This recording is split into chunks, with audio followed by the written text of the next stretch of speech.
అందరికీ కూడా ఆ అమ్మవారి ఆశీస్సులు ఉండాలని మనస్ఫూర్తిగా ఆ తల్లిని వేడుకుంటూ ఈరోజు చైత్రమాసపు సోమవారం పరమేశ్వరుడికి ఎంతో ప్రీతికరమైనటువంటి ఈ కథను విని స్వామివారి అనుగ్రహాన్ని పొందుదాం.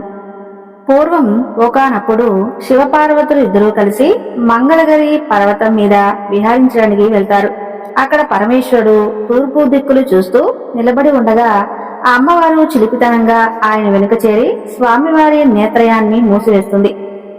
అంతటితో మొత్తం లోకలను చీకటి కమ్మినట్లుగా అయిపోతుంది. అప్పుడు అమ్మవారి చేత చెమటపడి అమ్మవారి కనులను అలిమినటువంటి చీకటి సంఘటిత పడటంతో అంధుడు అనేటువంటి గుడ్డి బాలుడు ఆవిర్భవిస్తాడు.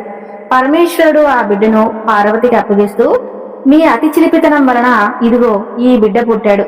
వీడి పెంపక బాధ్యత మన దేశమే, ఆజ్ఞ, ఆ జాగ్రత్త అని చెప్పి చెబుతాడు. అలా పార్వతి ఆ అంధుడిని చిరకెత్తులకిచ్చి జాగ్రత్తలు చెబుతుంది. వారు కూడా అంధుడిని జాగ్రత్తగా పెంచుతారు. అలా ఉండగా హిరణ్యాక్ష, హిరణ్యకశిపులను ఇటువంటి ఇద్దరు రాక్షస సోదరులు ఉన్నారు. వారిలో హిరణ్యక్షిపుడికి పిల్లలు లేని కారణంగా పరమేశ్వరుడు అతనికి ప్రత్యక్షమవుతాడు. అయితే కొడుకును ప్రసాదించమని చెప్పి హిరణ్యాక్షుడు వరం కోరుకుంటాడు. అందుకని అతనికి ఇస్తాడు పరమేశ్వరుడు వరం. ఇక హిరణ్యాక్షుడు ఆ బిడ్డతో తన రాజధానికి చేరుకుంటాడు. అనంతరం భూతల పాతాల అతి లోకాలన్నీ కూడా వశపరుచుకుంటాడు.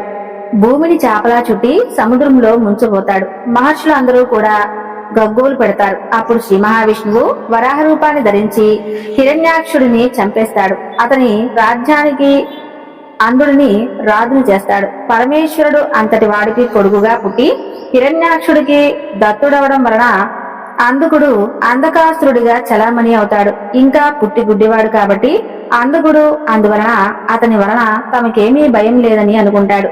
ఇంద్రాది దేవతలు అందరూ కూడా పాపం అంధకుడిని చూసి సాధుగానే ఉండేవారు. కానీ ఒకనాడు ప్రహ్లాదాది జ్ఞాతులు అందరూ కలిసి అతనిపై దాడి జరుపుతారు. నువ్వు గుడ్డివాడివి కాబట్టి రాజుగా పనికిరావు, పైపెచ్చు హిరణ్యాక్షుడి సొంత కొడుకు కూడా కాదు, అంచేత నీకు రాజ్యార్హత లేదు అని చెప్పి అతన్ని పదవీ భ్రష్టుణ్ణి చేసి రాజ్యం తామే ఆక్రమించుకుంటారు. పుట్టుకతో గుడ్డి అయినప్పటి నుండి అంధకుడు అరణ్యాల పాలైపోతాడు. బ్రహ్మ గురించి ఘోరమైనటువంటి తపస్సు చేస్తాడు. అప్పుడు బ్రహ్మదేవుడు ప్రత్యక్షమవుతాడు. అంధకుడికి చూపును, బల పరాక్రమాలను అనుగ్రహిస్తాడు. అతను కోరరానటువంటి కోరిక కోరే వరకు ప్రాణభీతి లేనటువంటి వరాన్ని కూడా ప్రసాదిస్తాడు. ఆయన ఆ వరంతో మరలా తన రాజ్యాన్ని చేజిక్కించుకుంటాడు. తర్వాత తన యొక్క స్థితి జీతానికి ఎంచుకుంటాడు. దేవతలందరినీ గెలుస్తాడు. అడ్డు అదుపు లేకుండా పరిపాలిస్తాడు. 10 సంవత్సరాల పాటు ఒళ్ళు తెలియకుండా ప్రపంచంలో ఉన్నటువంటి అందగత్తెలందరితోనూ కామ భోగాలను అనుభవిస్తాడు. ఒకనాడు అక్కడ విలాస మందిరాలు నిర్మించుకుని ఇచ్చాభోగను అనుభవిస్తుండగా అతని మంత్రులు పరుగు పరుగున వచ్చి, ప్రభు, ఈ కొండ మీద ఒక సన్యాసి ఉన్నాడు. అతని భార్య చాలా అందంగా ఉంది. మగాడన్న తర్వాత ఆ పిల్లని పొంది తీరాలి అని చెబుతాడు. ఇక అందరూ వెంటనే ఆ మునికి రాయబారం పంపిస్తాడు. ఆ పిల్లను తనకు అప్పగించి ముని ఎలాగైనా అక్కడి నుండి వెళ్లిపోమని చెబుతాడు. దోతలు వెళ్లి అతనికి చెబుతారు. ఆమె మాట వినిపించుకోలేదు. ఈ కలిగినదంతా కూడా నాది, నా భార్యను అలాగంటే సంబంధ బాంధవ్యాలు పెట్టుకునే వాడిని కాను నేను, అటువంటి యజమాని కాలేదు. అది దృష్టిలో పెట్టుకుని నాకున్న వాటిలో మీకు కావలసిన దాన్ని పొందవచ్చు అంటాడు. ఆ మాటలే దూతలు రాజు చెబుతారు. ఇక మద్యపాన మత్తుడై ఉన్నటువంటి అంధకుడు అఖండ బలంతో వెళతాడు. రుద్రుడు ఉన్నటువంటి గుహ దగ్గరకు ఆ వార్త తెలిసి ప్రహ్లాద, విరోచన, బలి, బాణ, శంబర, వృత్తి రాక్షసులు అందరూ కూడా అతనికి తోడవుతారు. ఆ యుద్ధ ఘోషలు, తప్పెట్లు, తాళాలు శివ ధ్యానానికి అంతరాయం కలిగిస్తాయి. ఆయన ప్రత్యక్షంగా తలబడతాడు. రాక్షసులతోటి ఇక శివుని యొక్క రంగ ప్రవేశం జరగగానే హరి, బ్రహ్మాదులందరూ కూడా ఆయన అనుసరిస్తారు. యుద్ధం తీవ్రంగా ఉంటుంది. యుద్ధంలో మరణించిన రాక్షసులను శుక్రాచార్యుడు పునర్జీవించవేస్తాడు. దానితో దేవతా బలానికి ఎడతగినటువంటి అలసట, రాక్షస వర్గానికి తగినటువంటి బలము సంప్రాప్తమవుతాయి. అది తెలిసిన పరమేశ్వరుడు శుక్రుణ్ణి గుటుక్కున మింగేస్తాడు. భార్గవుడు భర్గుని కడుపులోకి వెళ్లిపోతాడు. ఇక శుక్రుడు లేకపోవడంతో మృతులుగానే మిగిలిపోవటం వలన అంధకుడు సైన్యం అంతకంతకు కొరవడిపోతూ ఉంటుంది. అలా జరుగుతున్నటువంటి దానికి నివ్వెరపోయినటువంటి అంధకుడిని తన త్రిశూలాన్ని గుచ్చి పైకెత్తాడు పరమేశ్వరుడు. చావు బ్రతుకులుగా ఆ స్థితికి తట్టుకోలేకపోయినటువంటి అంధకుడు సామవేద సూక్తయుతంగా సాంబశివుణ్ణి ప్రార్థిస్తాడు. హర్షించినటువంటి హరుడు అంధకుడిని ఆధిపత్యాన్నిస్తాడు. ఇది అంధకుడు గణాధిపత్యం పొందినటువంటి కథ అంటూ సూత మహర్షుల వారు శౌనకాది మహాములందరికీ కూడా వివరిస్తుండగా శౌనకాదులు ఇలా ప్రశ్నిస్తారు. మరి శివ గర్భస్థుడైనటువంటి శుక్రుడు ఏమైనట్లు అంటూ అడుగుతారు. ఇంకా దాని గురించి కూడా చెబుతున్నారు వినండి అంటూ సూత మహర్షి ఈ విధంగా చెబుతున్నాడు. శివోదరంలో చేరినటువంటి భార్గవుడు తన పరిస్థితికి ఎంతగానో చింతించాడు. ఎంతైనా తెలివైనవాడు కావటం వలన ఆ శివుడిని ప్రార్థించాడు. పరమేశ్వరుడు యొక్క 108 నామాలను మూర్తులను అదే పనిగా జపించాడు. జపించగా కరుణామయమైనటువంటి కంటకారుడు శుక్రుని తన యొక్క మూత్రం ద్వారా ఈ విధంగా బయటకు పంపించేశాడు. అప్పటికే 3000 సంవత్సరాలు గడిచిపోయాయి. తేదీపాక చూస్తున్నట్లు అతనిపై అనుగ్రహంతో పరమేశ్వరుడు భార్గవుడిని నా యొక్క శుక్ర రూపంలో వెలువడ్డాడు. కాబట్టి ఇక నుండి శుక్రుడు అనే పేరుతో వర్ధిల్లుతావు అని అంటాడు. తన కడుపున కృషిహాస్య వర్షాలు ఉన్నటువంటి కారణంగా తన కుమారుడిగానే చలామణి అవ్వాలని కూడా ఆశీర్వదించాడు. పూర్వం అవంతిపురంలో నంది అనే వైశ్యుడు ఉండేవాడు. అతను గొప్ప శివభక్తుడు. ప్రతిరోజు ఆ నగరానికి సమీపంలో ఉన్నటువంటి వనానికి వెళ్లి అక్కడ ఉన్నటువంటి ప్రాచీన శివలింగాన్ని అర్చించేవాడు.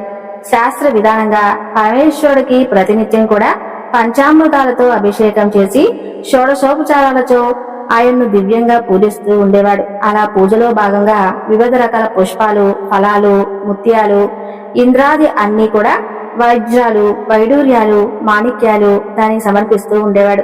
ఆ విధంగా అడవిలో ఉన్నటువంటి ఆ శివలింగం నంది చేత రకరకాల భోగాలతో ఎన్నో సంవత్సరాలు పూజింపబడుతుంది. అయితే ఒకనాడు అడవి మృగాలను వేటాడేటువంటి ఒక కిరాతకుడు వేటాడుతూ అక్కడికి వస్తాడు. అతని ప్రాచీన శివలింగం ఉన్నటువంటి ఆలయం కనిపిస్తుంది. అక్కడికి వచ్చేసరికి కిరాతుడికి విపరీతమైనటువంటి దాహం వేస్తుంది. అటు ఇటు చూస్తాడు. దగ్గరలో ఒక సరోవరం కనిపిస్తుంది. తన దగ్గర ఉన్న సామాన్లన్నీ కూడా పడేసి సరస్సులోకి దిగి నిండా నీళ్లు తాగుతాడు. కొంత నీటిని పుక్కింట పుచ్చుకొని బయటకు వస్తాడు. ఎదురుగా శివలింగం వివిధ రకాల రత్నాలతో పుష్పాలతో కనిపిస్తుంది. ఇక కిరాతుడు సరాసరి శివలింగం దగ్గరకు వచ్చి అక్కడ ఉన్నటువంటి రత్నాలను పక్కకు తోసేసి తన పుక్కిట పల్టి నుంచి తీసుకువచ్చిన నీటిని శివలింగం మీద పోసి స్నానం చేపిస్తాడు.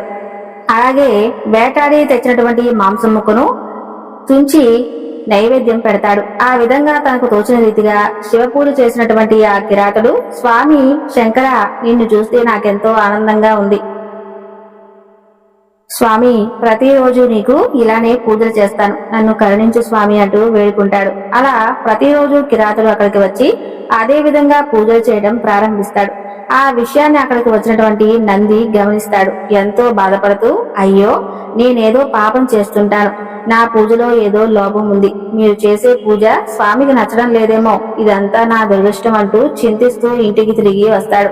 నంది దీనంగా దిగులుగా ఉండటం చూసి ఆయన పురోహితుడు, అయ్యా, తమరు ఎందుకిలా చిత్రాంతులై ఉన్నారని అడుగుతాడు.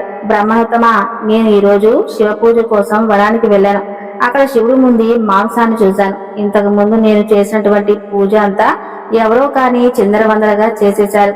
నాకు చాలా బాధగా ఉంది. నా పూజను చెడగొట్టి మాంసాన్ని నైవేద్యం పెట్టినవాడు ఎవరో కాని నాకు కనిపించలేదు. ఇప్పుడు నేనేం చేయాలి అని అడుగుతాడు. అప్పుడు ఆ పురోహితుడు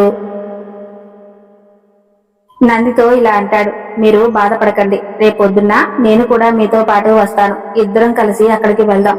రోజు వచ్చి మన పూజ చెడగొట్టేవాడు ఎవడో తెలుసుకుందాం అంటూ ధైర్యం చెబుతాడు. ఆ విధంగా ఆ మర్నాడు ఇద్దరూ కలిసి వనంలో ఉన్నటువంటి ఆ శివలింగం దగ్గరకు వెళ్తాడు.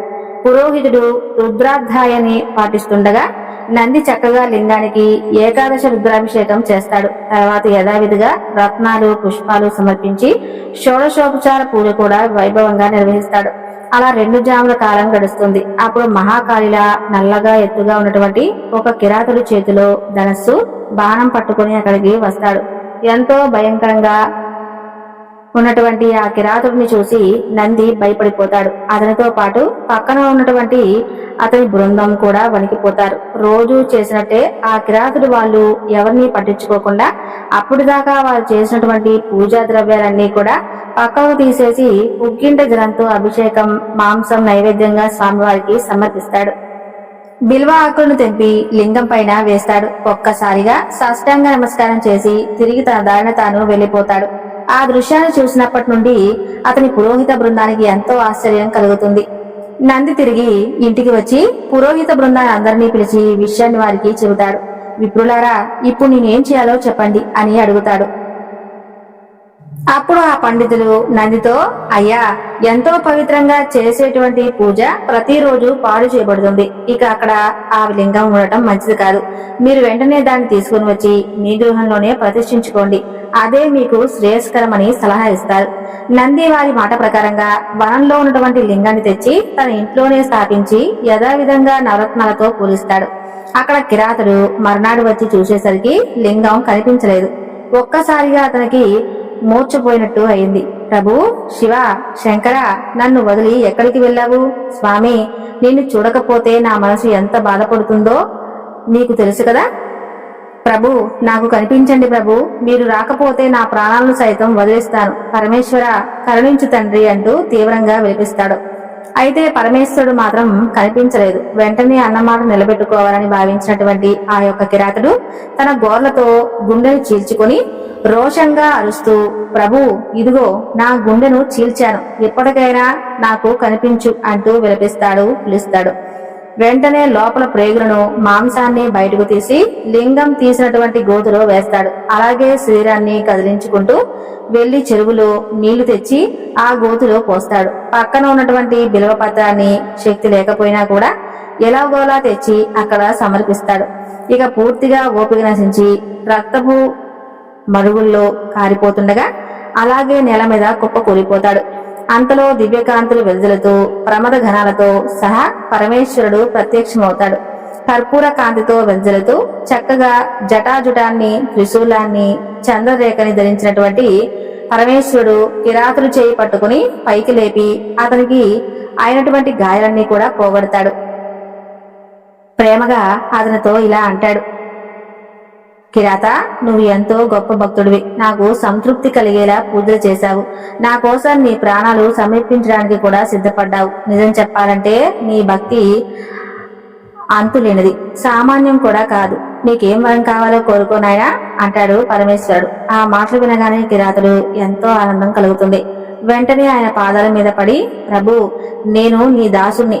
నాకు జన్మజన్మలో నీ పాద అంచలంచలమైనటువంటి భక్తి ఉండే విధంగా అనుగ్రహించండి. నీవే నాకు తల్లి, తండ్రి, గురువు, దైవం, బంధువు, అలాగే మిత్రులు కూడాను.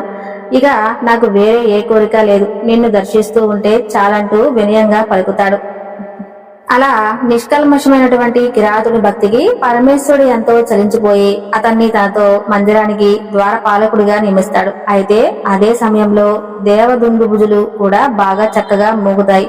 ధ్వని పక్కనే ఉన్నటువంటి నంది ఇంటి దాకా వినిపిస్తాయి. వనంలోకి దివ్యమైనటువంటి ధ్వనులు ఏర్పడేసరికి నంది ఎంతో ఆతృతగా అక్కడకు పరుగు పరుగున వస్తాడు. అక్కడ చూస్తే ఎదురుగా తన్మయుడే నిలిచిపోయినటువంటి కిరాతుడు నందికి కనిపిస్తాడు. ఇక అతన్ని అనుకుంటాడు, ఏదో అద్భుతం జరిగిందని. వెంటనే కిరాతుడికి చేతిలో పట్టుకుని, నువ్వు కూడా నాలాగనే శివభక్తుడివి, అనుగ్రహించడానికి సాక్షాత్తు శివుడే ఇక్కడికి వచ్చాడనిపిస్తుంది. దయచేసి నన్ను కూడా శివుడి దగ్గరకు తీసుకెళ్లు స్వామి, ఆ దర్శనాన్ని కల్పించమంటూ ప్రార్థిస్తాడు. అలా నంది ప్రార్థన విని గుణవంతుడైనటువంటి ఆ కిరాతుడు అతని చేయి పట్టుకుని పరమేశ్వరుడి దగ్గరకు వచ్చి చూపించి, శివ, ఇతను నంది అనే వైశ్యుడు, నిత్యం రత్నాలతో పూజిస్తూ ఉండేవాడు. ఇతను నా మిత్రుడు అంటూ పరిచయం చేశాడు. అయితే కిరాతుడి మాటలు విన్నటువంటి పరమేశ్వరుడు, కిరాత, ఎవరు ఈ నంది?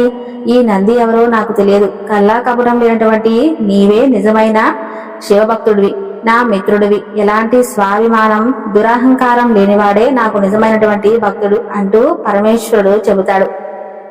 అయితే అప్పటికి కిరాతుడు ఇలా అంటాడు, ప్రభు, నేను నీకు స్నేహితుడను. నాకు స్నేహితుడు ఈ మిత్రుడు, ఈ మిత్రుడు స్నేహితుడు నీవు. నీకు స్నేహితుడు నేనైనప్పుడు నా స్నేహితుడు ఇదనే కదా. మిత్రుడు మిత్రుడికి మిత్రుడే కదా ప్రభు, దయచేసి నాతో పాటు ఇతన్ని కూడా ఉద్ధరించండి అంటూ ప్రార్థిస్తాడు. అలా కిరాతుడి మాటను కాదనలేక పరమేశ్వరుడు వారిద్దరిని తన పరిచారకులుగా స్వీకరిస్తాడు. అదే సమయంలో దివ్య విమానం అక్కడికి వస్తుంది. ఇద్దరూ కలిసి దానిని సరాసరి చక్కగా కైలాసానికి చేరుకుంటారు. అయితే అక్కడికి వెళ్ళగానే కైలాసంలో వారికి ఘనమైనటువంటి స్వాగతం దక్కుతుంది. వారిద్దరికి కైలాసం చేరగానే పరమేశ్వరుణ్ణి ఒక సారూప్యం లభిస్తుంది. ఇద్దరు పరమేశ్వరుడిలాగా మారిపోతారు. అప్పుడు పార్వతీదేవి నవ్వుతూ, నాదా, వీరిద్దరూ కూడా చక్కగా పరమభక్తితో నిన్ను మెప్పించారు. వీరి జీవితం ఎంతో ధన్యమైంది స్వామి. వీరిద్దరిని ఏ కార్యంలో నియమిస్తే బాగుంటుంది అని అడుగుతుంది. అంతలో వారిద్దరూ పార్వతీ పరమేశ్వరులకు నమస్కరించి, ప్రభు, మేము ఇద్దరం కూడా మీ ద్వారానికి కాపలాగా ఉంటాం. దయచేసి మా సేవ భాగ్యాన్ని ప్రసాదించండి అంటూ వేడుకుంటారు. వారి భావాన్ని తెలుసుకున్నటువంటి పరమేశ్వరుడు, అలాగే మీరిద్దరూ అక్కడే ఉండి నన్ను సేవించండి అని చెప్పి పంపిస్తాడు. ఆ రకంగా కిరాతుడు మహాకారుడిగా నందిగా కైలాసాన్ని చేరి శివద్వారానికి రక్షకులుగా ఉంటూ ప్రతినిత్యము కూడా ఆయనను సేవిస్తూ ఉండేవారు. పాపాలు చేసేవారు, అధర్మాన్ని ఆచరించేవారు, గుడ్డివారు, మూగవారు, కుంటివారు, కులం గుణం లేనివారు, చట్టము మనసు కలిగిన వారు, వారు చండాలరు, ఎలాంటి వారైనా సరే శివభక్తి కలిగి ఉంటే చాలు, దేవాది దేవుడైన ఆయన సాన్నిధ్యాన్ని తప్పకుండా పొందుతారు అనేందుకు ఈ కథే నిదర్శనం. కేవలం ఇసుకతో చేసినటువంటి శివలింగాన్ని భక్తిగా పూజించిన పరమేశ్వరుడిని ఆయన యొక్క అనుగ్రహాన్ని కురిపిస్తాడు. తప్పకుండా వారు రుద్రలోకానికి చేరుకునేలా ఆయన వర్ణిస్తాడు. చూశారు కదండి, ఎంతో పవిత్రమైనటువంటి శివభక్తుడిని కదా. ఈ కథ మీకు నచ్చితే తప్పకుండా లైక్ చేసి ఓం నమ శివాయ అని చిన్న కామెంట్ చేయండి. సర్వే జన సుఖినో భవంతు.